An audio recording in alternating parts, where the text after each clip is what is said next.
La grève anti-Tesla d'IF Metal tue l'entreprise suédoise, selon le propriétaire d'un atelier automobile. Björn Larsson, qui dirige un atelier près de Göteborg en Suède, s'est récemment prononcé contre la grève en cours d'IF Metal contre Tesla. Selon le propriétaire de l'entreprise, ce sont les petits acteurs comme lui qui sont réellement touchés par les efforts continus du syndicat. Larsson travaille chez Monique Paintwork and Body Shop, fondé par son père dans les années 60. L'atelier automobile est situé dans une zone industrielle à Monique.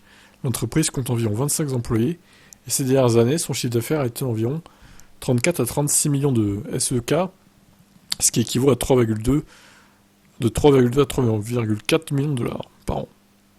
Comme indiqué dans un rapport, l'atelier de Larsson est l'un des premiers en Suède à prendre en charge la réparation et l'entretien des Tesla.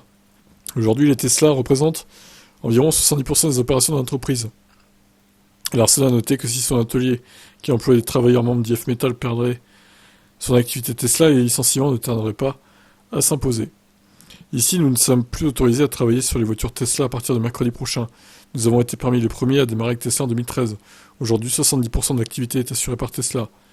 Ah ouais, 3/4 quasiment, c'est beaucoup, hein. Honnêtement, je ne sais pas comment nous allons nous débrouiller sans avoir à faire ce travail. Il ne faudra pas longtemps avant que nous devions licencier du personnel. Tesla et IF Metal ne semblent pas sur le point de parvenir à un accord. Tesla a indiqué qu'il ne signerait pas de convention collective, tandis que le syndicat a prouvé qu'il intensifierait ses efforts anti-Tesla jusqu'à ce que le constructeur de véhicules électriques soit contraint de signer un accord.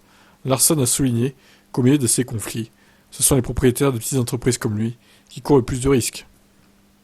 Le syndicat a un pouvoir malade. Cette grève tue les entreprises suédoises. Notre existence est menacée. Ce sont nous les petits qui sommes sacrifiés et les géants s'en moquent. IF Metal ne semble pas comprendre combien d'emplois sont menacés.